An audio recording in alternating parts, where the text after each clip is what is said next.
Hey everybody, this is Adrian Ortiz with AMO Fitness, and I'm going to go right into how to deadlift today.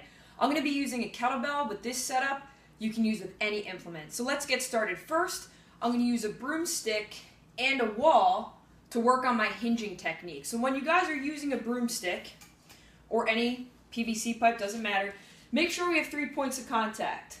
1 is at the sacrum, 2, middle of the shoulder blades, 3 is the back of my head.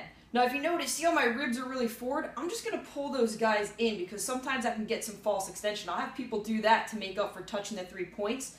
So just bring those ribs on down. Okay, I'm going to get about 2 foot steps.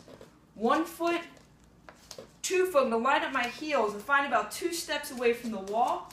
And what I'm going to work on doing, so nice and tall, everything's in alignment, I'm going to unlock my hips and start reaching back for the wall. Keep pushing back, back, back till my sit bones find it. Then I'm going to come up. Again. Now if you notice my breathing pattern, I'm going to take a big deep breath in. I'm going to hold it.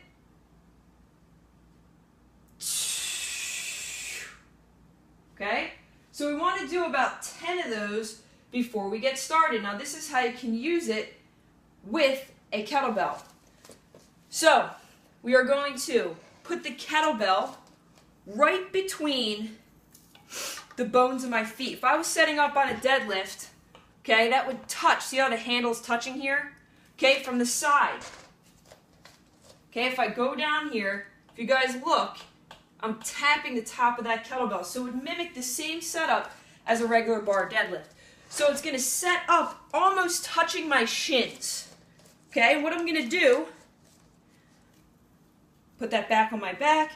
I'm going to perform about 5. On number 5, when I hit I'm going to stretch my hamstrings, come up and tuck my hips. Stretch my hamstrings, stand tall. I want to be squeezing the top of my glutes at the top, setting my hips. Okay, at that bottom, at that 5th rep, I'm just going to let go so my bottom half is set up. My chin's in. I'm going to grab the kettlebell and crank it down on my lats. Keep starting that tension. When I deadlift, I like to grab the bar and think about breaking it to set my lats. I personally breathe at the top. That's how I breathe. I'm going to go back down. Things that I'm looking for as a coach are, do your shins start to drift forward? I always see this. I see a good setup, then I see those knees break. So keep that tension on your hamstrings. Okay, if I was using the wall, okay, I'm going to hinge back, grab the kettlebell. Notice I'm not going to push my shins forward. I stand right back up. I come back the same exact way, okay, and then back up again. So that is how to kettlebell deadlift.